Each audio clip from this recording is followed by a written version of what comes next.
Hello and welcome back to another amazing episode of Findmypast Fridays Live. Amazing, wow, you do say so yourself, eh? You know, I'm pretty confident about it. It's our weekly show about all things family history and all things interesting to family historians. So as usual, I'm Alex Cox, hello, and I'm joined off camera by the wonderful Max. Say hello, Max. Hello. And today we've also got an extra guest. So once I do my weekly ramblings, you may remember Niall Cullen, who works in our Dublin office. He's a real life Irishman. Is going to pop up and talk about Irish records because with it being Friday, it's New Records Day. We've released new records, as we do every Friday. The most interesting sets are Irish. And with Niall being over, we thought, what a great opportunity to get him on. And yeah, so your question of the week is essentially, send in your Irish research questions for Niall. If you don't have Irish ancestors, feel free to send any others in for me and I'll have a go at answering them. But yeah, so I mean, I know I always say this, but the whole point of these videos is for you to talk to us as well as me just talking at you. So get involved, say hello, tell us where you're watching from, give us a wave, just get in the comments, join the conversation. Chris Lang is watching from a wet and windy Staffordshire. Hello, Chris. Sylvia it's not much Valentine better is in London. watching from a rainy West Yorkshire. Oh, it sounds like no. everyone's Hi, having a bit Sylvia. of bad weather. Yeah, well, it's not looking too great in London. It's quite grey and miserable as well. But yeah, so before, I thought I'd talk a little bit about Who Do You Think You Are? Because, of course, Who Do You Think You Are is now over. We're very sad. It will be missed. We've got to wait till next year for another series. And then talk you through some of the records, and then we'll get Niall up to answer some of your questions. So do get those questions about Irish research in. But before I start, I just wanted to say, Happy Geneva Convention Day! There isn't an actual Geneva Convention Day, I'm just calling it that, because on this day, in 1864, the very first Geneva Convention was signed by 12 European nations who were getting rather concerned about the fact that war was kicking off again in Europe. You had the Crimean War, you had that war with Germany and Denmark, the Schleswig something, I don't know what it's called. But yes, they were getting a bit concerned, so they all got together and signed the Geneva Convention, and we're very glad they did too. So yes, Who Do You Think You Are? What a fantastic series this has been. I've thoroughly enjoyed watching it. We all watch it. We like to search along, and we were live tweeting throughout. But I do think this series has been particularly good. So if you guys have any highlights, what are your thoughts? Let us know. Did you have any were there any episodes you particularly enjoyed? Were there others you weren't so fussed on? How do you think it compared to previous seasons? Actually, what are your general favourite moments from Who Do You Think You Are? I know what mine is. My favourite was the John Hurt episode. I don't know if any of you remember that, but I felt a bit bad for him, but it was quite funny. John Hurt was so convinced he was Irish. I think he even did after dinner speeches for the Hibernian Society or something, and he really dined out on being Irish. And he was convinced that he was the illegitimate descendant of some Irish earl. And once the researchers got looking, it turned out that he was actually just the illegitimate daughter of a barmaid from Lambeth who just lied. And he had zero Irish heritage whatsoever. So that's got to be one of my most memorable episodes. But yeah, have we had any sense? Nick Hancock's just commented to say he loved the Rob Rinder episode, very emotional. Yeah, the Judge Rinder one was incredibly emotional. Basically, any Holocaust-based episode is normally quite difficult to watch, but important to watch. It's important we remember these things. And this week's episode, I actually think this week's episode, Jonny Peacock, was one of my favourites because it focused mainly on English records and English ancestors, which is what we have loads of Irish as well, but we also have loads of English. But I thought it was a really great example of the working class experience in Britain throughout history. It was quite a sobering reminder of just how awful life was for the lion's share of the British population, the working class. There was the largest segment of society, and as you saw by Jonny Peacock's ancestors, they tried so hard to break through that class ceiling, and they just couldn't do it. They were born into that situation and they died into it. And there's a few things that I made note of. So his maternal side were Liverpool dock workers. It almost got depressingly predictable. It was dock worker, son of dock worker, son of dock worker, son of dock worker. And his Liverpool ancestors, they really were locked in this cycle of poverty and premature death. So you had, they started off looking at his I think it was his great-grandfather, Jonny Roberts, who had been an amateur football player. And that's where Jonny Peacock, that was where he started his journey. He wanted to find a sporting connection. And he found out that through newspaper clippings, which are a great way of learning about sporting ancestors, that his great-grandfather was so talented.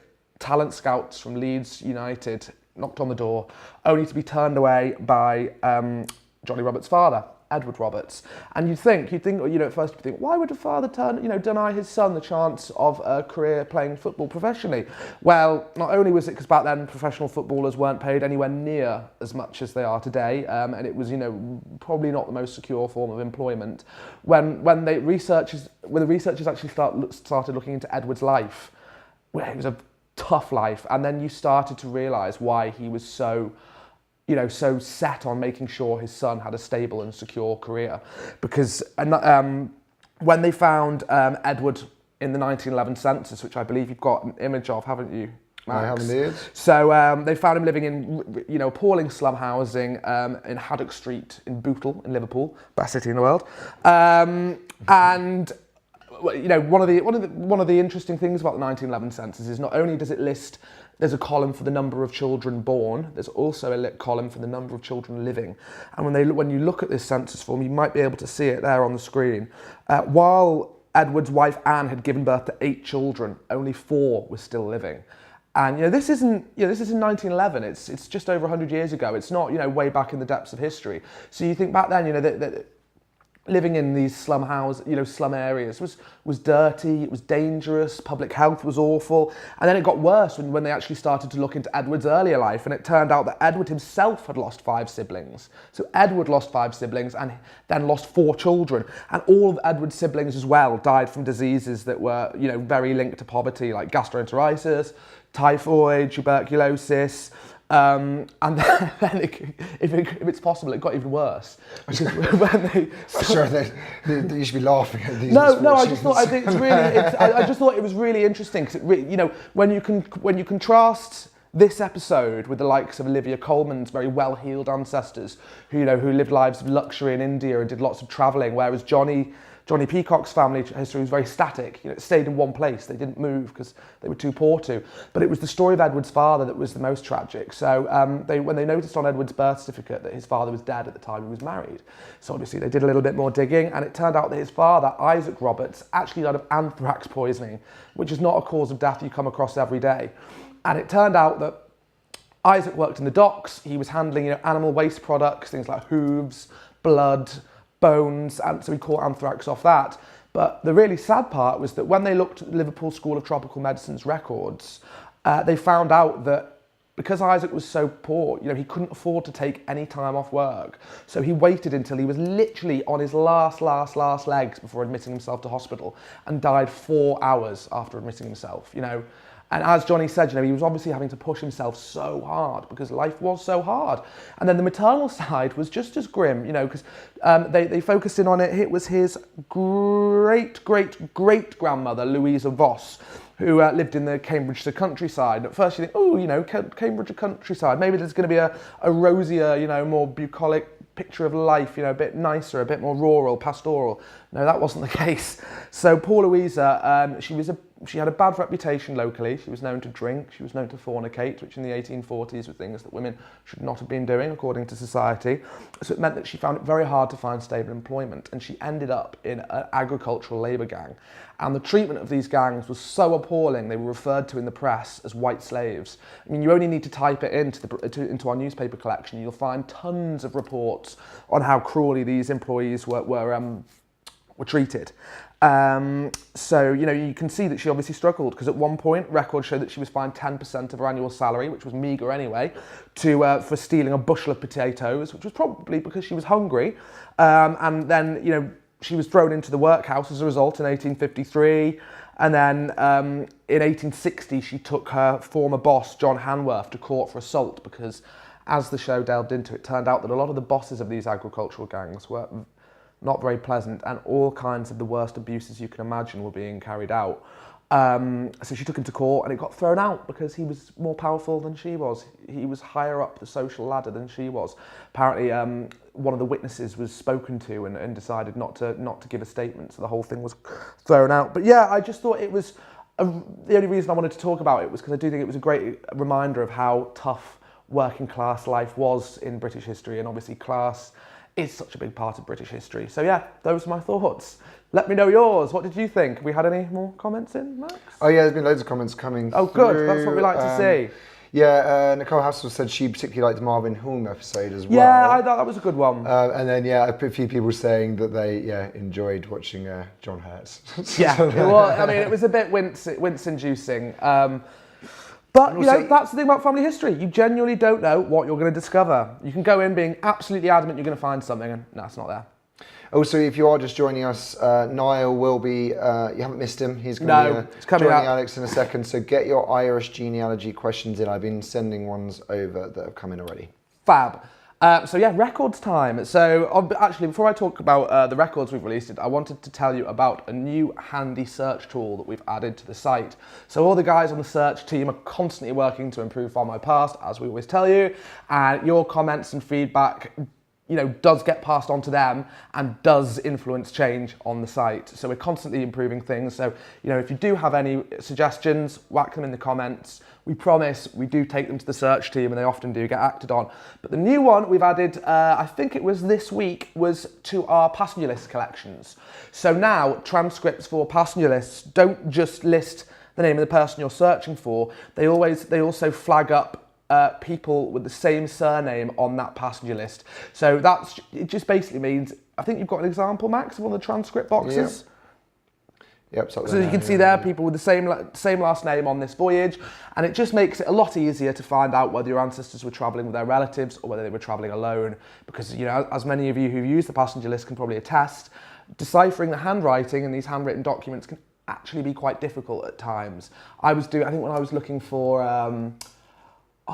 it was one of the Who Do You Think You Are episodes. I was looking for records from the episode in the passenger list, and I couldn't, for the life of me, find the name, you know, identify where the wives and children were of whoever it was I was looking for. So, yeah, hopefully you'll find that useful. I think it's a really cool feature. Let us know what you think, and as I said again, let us know what you'd like to see improvement-wise. So in terms of new records, I won't go through all of them because, you know, some are better than others. But the two that before you get started, I just want to interrupt and say, hi Audrey. Hi Audrey! Audrey Collins from the National Archive says, hi guys, I've missed you. Oh, we've missed you too, Audrey. We need to get together. So yeah, we've released some, it's all about Irish police officers. I guess that's the theme of this week's release. So we've released 2 sets relating to the Dublin Metropolitan Police. And even if you don't have ancestors who served in the Metropolitan Police, they're just really interesting records to have a look at. So I really would recommend it. So one of the sets is Ireland Dublin Metropolitan Police Prisoners Books, 1905 to 1908 and 1911 to 1918. Rolls off the tongue. It's a really catchy name, isn't it? But they're basically, they're prisoner books kept by the Dublin Metropolitan Police, and they provide really great insight into social and political life in Dublin because they basically cover periods of really great upheaval. So they cover the start of the First World War, you know, the conscription crisis of 1918, the Easter Rising. So yeah, they'll provide, you know, really useful information on those, you know, not just genealogy, but history and criminology. So they're images and transcripts as well. And each volume is basically an index of prisoners with references to the pages containing details of their charges. So you'll find out what they were charged with as well. And they're really diverse. So, you know, you've got crimes ranging from murder to window breaking in there. You've also got a really vast range of ages. I think the youngest arrest was 8, the oldest was 80. And also you've got all the new charges that were introduced after the Defence of the Realm Act was introduced in 1914. So these are basically charges that we use to target political prisoners, you know, people who are, you know, starting to put, you know, ramp up the pressure for fighting for Irish independence. So really, really interesting record set. I really would recommend having a look. So that's one set that looks at prisoners. The other one looks at officers. So the second set is Ireland Dublin Metropolitan Police General Registers, 1837 to 1925. I think we need to work on our record set titles. They're not that catchy. So these are basically recruitment registers. So if your ancestors served with the police force, this is a great way to find them. So they date from 1837 up to 1925, and they record both biographical and professional details of men in the force, things like their warrant number, their age, their height, their trade or occupation before they entered the force, where they're from, dates of their pay, their religion, all that kind of stuff. So yeah, really interesting record sets. And while we're talking records, on the subject of Irish police records, I just want to remind you that as well as these Dublin Metropolitan Police records that we've added today, we also have 3 amazing collections of Royal Irish Constabulary records, so that cover the whole of Ireland. So we've got Royal Irish Constabulary service records, we've got histories and directories, which are really interesting. You've got things like training manuals, code books, really great way of getting an idea of what it was like to be in the Royal Irish Constabulary, and also pension records as well. So yeah, we're doing, I think our coverage of Irish police officers record-wise is pretty good now. So I think that's enough for me. I think it's time to get the main attraction. Are you all mic'd up, Niall? I like how your short introduction took 16 minutes. Although actually, Michelle Watson said on the records set name front, descriptive is better than catchy. True. No, you are right. You're right. It does what it says on the tin. No. And she also said earlier on about the being socially mobile. I can't talk about being socially mobile. That actually she was lucked out because her ancestors got sent to Australia. Oh, well, that's the thing. A lot of the people that did get deported ended up having much better lives over there once their service was up, once their sentence was up, compared to the people who stayed behind in England. But their ancestors. Yeah. I mean, their descendants. And you definitely get better weather. Hello. Hello, Niall. Fresh over from Ireland. Mic'd up. How are you? Not too bad. You ready to talk about Irish records? Ready to talk about We've actually had quite a few questions in. Irish research as always proves popular. So we've got one up from Marie P.A. Johnson. Hello, Marie. Who said, "Hi, Niall. Any chance of the 1926 Irish census being released?" Well, Marie, if I could release it, I would tomorrow. But it's really a case for the government because obviously you've got the 100-year rule in place for these censuses. So realistically, it's not going to be released until 2026. I know that there was a few years ago a petition going around that people could sign to try and get the government to release it early. Because in the whole kind of decade of centenaries that we're going through in Ireland at the moment, with the War of Independence, Easter Rising, and all that, they wanted to tie it into that. So I think give that a Google and see if you want to put your name on that petition. But I haven't heard any word from the government in terms of them releasing it early. So it's living hope, basically. Exactly, yeah. So Irish names. I think there's a question, but I can't quite work out how the question's formed. I think the question was, any advice on, spotting Irish naming patterns? Is there any tricks with, the way names were bestowed? Yeah, so Irish naming patterns traditionally would follow the maternal, the first child would be named after the maternal grandparent, the second child would be named after, the paternal grandparent, the second child would be named after the maternal grandparent, and the third child would be named after their parent. So was that really prevalent? Is that really common? It's very prevalent. Yeah, it's not a hard and fast rule, but it is very prevalent. So if you can see those kind of patterns happening, you can probably, it helps to kind of connect up families. Yeah, or when you've got 2 or 3 potential candidates for someone to add to your tree, and you're not yeah, I get you. It's a little trick, but yeah. Nick Hancock. Hey, Nick. Hi, Nick. Nick said, "For Niall, are there many records still in existence from the old dockyard? Say if you want to find out about shipbuilding ancestors." Yeah, not one I know off the top of my head, to be honest. I'm guessing you're probably talking about Belfast, where shipbuilding was very, very prevalent. That's where Titanic was built. Oh yeah, of course. Yeah. So you would probably be looking for the Public Records Office of Northern Ireland, PRONI. So they have their own website. Go on there and have a look. It's not something I know of off the top of my head, and I know we don't have anything on Findmypast particularly related to Irish dockyard builders. But I think PRONI would probably have something that they're bound. That's the government website, isn't it? Yeah. Public Record Office of Northern Ireland. That's the one. Is it free? I think so. Yeah, I've been in PRONI. It's a beautiful building. So if you actually get to go there, do that as well. It's really a really nice research facility. This is a good question. I think you actually wanted to talk about these records anyway. Yeah. So Trisha Brophy, thank you Trisha, has given you the perfect question. What about Irish workhouse records? Oh, Irish workhouse records. And also, she's just asked it again. Oh, has she? Really good for Irish workhouse records. Well, the good news is, Tricia, that we have some exclusive Irish workhouse registers on Findmypast. So Dublin, Sligo and Clare are all I on think Findmypast. we've even got a special page, haven't we, for Irish workhouses? Yeah, I think so, yeah. We'll pop it in the comments. Yeah. So the Irish workhouse registers, the Dublin ones in particular, I found my ancestors in, and the detail that you get in them is, quite frankly, unbelievable. Like, I found like one ancestor, but listed with the rest of the family members, their ages, their address, all of this kind of stuff. Really detailed, really good, and really good census substitute as well. Because obviously, when I always talk about Irish records, of course, I talk about the loss. You don't have the 19th century Irish census records; they were destroyed. So these are a record set that you can really use to plug that gap. The Dublin ones in particular date back, I think, into the 1840s, as far as I can remember off the top of my head, but right up to the 1920s. So you've got that span of the whole 19th century that you can, if you've got Dublin ancestors, I always advise people to look in the Dublin ones in particular, but there are ones from Clare and Sligo as well on the site. Okay. So really good. Decent coverage. Yeah. So, this is a tough one. I don't know. Don't give me tough ones. The reason I'm asking is because it's something that, like, when we're at the shows and people come up and they're trying to search Irish records, this is a problem that so many people have. And you just direct them to me then, yeah? Yes, this is when I go speak to Niall. So, is there any tips on finding birth records when you don't know what part of Ireland they were born in? It's a common problem, isn't it? It's very much a needle in a haystack thing. Again, it'll come down to the name of the family names, because if you've got a family name like Murphy or Byrne, it really is a needle in a haystack. So if you've got a less common name, that'll help. Again, with birth records, you're thinking from the 1860s onwards, you're going to get civil birth, 1864. But before that, you're going to be looking for baptism records, not birth records, because civil registration didn't come in Ireland until the 1860s. So, depending on where you're looking for, or the time span you're looking for that birth record, it could be a baptism record that you're actually looking for. Honestly, it's such a broad question that it's like, it depends on the name, it depends on the location. Sometimes one good way is looking for clusters of families.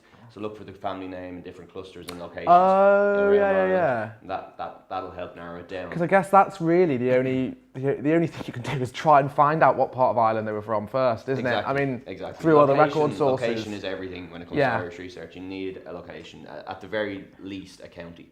Yeah, that's definitely true, isn't it? I mean, it's always difficult, the shows, when people know so little, because without the location, you kind of have to be like, there's not much we can do, to be honest. Location, definitely. So, don't ask me that one. And you did ask me. I did ask you that one, sorry now. What do you do if you can't find an Irish marriage record? Are there any good substitutes for searching for a marriage? Newspapers straight away. It doesn't just apply to Irish. It's in general, like, you'll have marriage announcements in newspapers. Again, 1845 is when non-Catholic marriage registers, civil marriage registers came in Ireland. 1864 for Catholic onwards, which obviously the vast majority of people in Ireland would have been. So again, it depends on the time period that you're searching in. If it's before the 1860s, you're probably going to be looking for parish records rather than civil records. But yeah, anywhere else that you can look for marriage records would be newspapers, I would say. Yeah, for marriage announcements. Same as the UK. Yeah, fantastic Irish newspaper coverage on Findmypast. So. Actually, we do, don't we? Really good. We've got a newspaper from every single county in Ireland. So yeah, we do. I think that was a milestone we hit like last year or something. No matter where your ancestors come from, you're going to find something on there. Are there any Irish language ones on there? Maybe. I'm not sure. I'll have to have a look. Going to be the Gaeilgeoir. That's what you would call someone who speaks Irish. A what? A Gaeilgeoir. What does that mean? It's like... Just an Irish speaker. Yeah, Irish speaker. Yeah. This I don't know. This is quite a tricky one. We'll see. Was it basically? Karina Westlake wants to know: was it not? I'm assuming this is because she's struggling to find someone. Right. Was it not a legal requirement in 1950s Ireland to register a birth and death of a small child if it was a home birth? So, like, she's found a baptismal record, but no civil registration. Right. So I would have thought the law would have been... No, it was a legal requirement from the 1860s onwards to register a birth, death, or marriage. So it's a legal requirement once civil registration is introduced. So yes, it would be, but I have seen countless examples of you just, for whatever reason, cannot find a birth record, a death record, or a marriage record. 1950s Ireland in particular, she mentioned that it's a home birth. There's a big scandal going on at the moment, which has made global news, which is all about the whole mother and baby homes. Where they carried out appalling stuff with children who were buried and stuff. So that was around that time period. I don't know if that would relate, but again, that might be worth looking into. But yeah, it was definitely a legal requirement. But again, there's endless reasons why you can't find the birth record. It's just a case of trying to narrow it down in different ways. So this question is from Deborah Hartstock, who said, Hi, Deborah. Hello, Deborah. What would be the best way of going about locating Irish Presbyterian records? Yes, so I always, like the Catholic registers, parish registers are all online. Presbyterian and Church of Ireland records are not all online, so there's a different websites for each one, but basically there's the it's gone out of my head now what it's called. There's a library in Dublin, which is the archive for the Church of Ireland records. Presbyterian are slightly different. Off the top of my head, I don't know the exact place. They could be like in each local church. Yeah. But I don't know off the top of my head if there is one kind of central archive for those records. So we'll find it and post it in the comments. Yeah, we'll find it. I will look it up afterwards. The general gist is that the impression is that Irish research is a tricky beast. Well, yeah. And if you've got quite far back, you deserve to pat yourself on the back. Yeah, but you know what I always say, Alex? It's tricky, but that makes it more rewarding when you do find stuff. So don't give up. The thrill of the chase. Always keep going with Irish. Yeah, exactly. So I'm going to ask you a question, actually. Don't. No, because I think it'll be useful for people watching. So apart from workhouse registers, what else would you recommend as valuable census substitutes? Yeah, there's a lot. So like 19th century Ireland is when you're trying to plug that census gap. Griffith's valuation is one that's really common and used a lot. That's basically quite like a census record in the fact that you can pinpoint your family members at a point in time using Griffith's valuation. What's the coverage like for that? Is it pretty complete? Yeah. On Findmypast we've got the maps as well as the searchable records, so you can kind of have an overview of looking at where your family homestead was, as well as looking at the actual transcript of the record. The records themselves don't give a lot of information, but they are really purely like a census substitute. So you want to pinpoint someone at a point in time, go for Griffith's valuation. That's the most broadly used one, I would say, but there are others that I think are great. The dog licenses, the petty session records cover the 19th century in vast quantities. Yeah, I think you were saying, weren't you, that because the petty sessions courts covered such trivial offences, pretty much everyone passed through them at some point. Exactly. I mean, if your family lived in rural Ireland and you don't have the censuses to pinpoint them there, the petty sessions are brilliant because detail that you get in them is great. You usually get address, names, and then of course the really colourful detail of why they're actually in court. But you'll find people in court for all kinds of reasons. Some of them are hilarious, some of them are very mundane. But my favourite one was a guy who, I can't remember his name, but he was being he drove his donkey into a church. Yeah, standard. As you do. And this is another Alex question. Would you say they're your favourite Irish record set, petty sessions? My personal favourite is probably because I found my ancestors is the workhouse registers. I just think they're so detailed. They're like 2 million records, and the level of detail that you can get in them. And again, it's pinpointing people at a point in time when you don't have the censuses in those records as well. They're fantastic. But the petty sessions, I know for a fact that everybody loves them because of the colour that you get out of them. It's really good records. They're so useful from a genealogy point of view, but actually for a social history point of view as well, of like what was Ireland like back then. Yeah. Brilliant. Yeah. So it's all things like fines and even tiny little offences and like, I'm going to say traffic violations, like riding your car down the wrong point of the street or something like that. If you let your sheep or cows out, you're in court for that. If you're drunk, you're in court for that. I think my favourite Irish record set is the early maps. You know, the really colourful ones. Some beautiful maps. If you guys haven't, we'll pop them in the comments because they're amazing to look at. They were made in like the 1500s, I think, weren't they? Yeah. You know, they're like the old ones where you've got like sea monsters coming out the harbour and and there's one where there's some ships and you can see the cannonballs coming out the ships. They're really cool. And one of the guys who made them was beheaded by the locals. Really? Yeah, because they knew that they were made by the English, and obviously like the Irish knew that they were mapping the land because they were planning on coming in and taking over. So they cut his head off. and you can view his maps on Findmypast. But I think that's one last question which I can answer, which was from Nick Hancock, which was how was Alex's stag do? It was very good, thanks Nick. I'm still alive, as you can see. It was actually quite. We went on a canal barge down the Bath Canal for 3 days. Very sensible. We were very well behaved. 2 more questions I put through. I think they're probably quite good. Oh yeah. Deirdre Pattenden, hello Deirdre, Hello, has Deirdre. said, I found 2 records which are a complete fabrication. Ooh, assume the person registering the births were not asked to produce identity. Is that the case? I don't know off the top of my head if you're asked to. Yeah, I would assume That's so. an interesting one, isn't it? Yeah. So she's saying that she's found records that are fabrication. So Yeah. in terms of the detail on them, yeah. I mean, I don't think you were ever having to prove certain details on the records. Like, I mean, how could you prove certain things? Like, how could you prove that somebody is your father? Yeah. That type of thing. So yeah, I've heard instances of that happening before. So yeah, I mean, it's all down to what people actually can check and what they have to give when they're actually registered. Yeah. And then, last but not least, from Brian O'Farrell, that's a good Irish surname, isn't it? Lovely.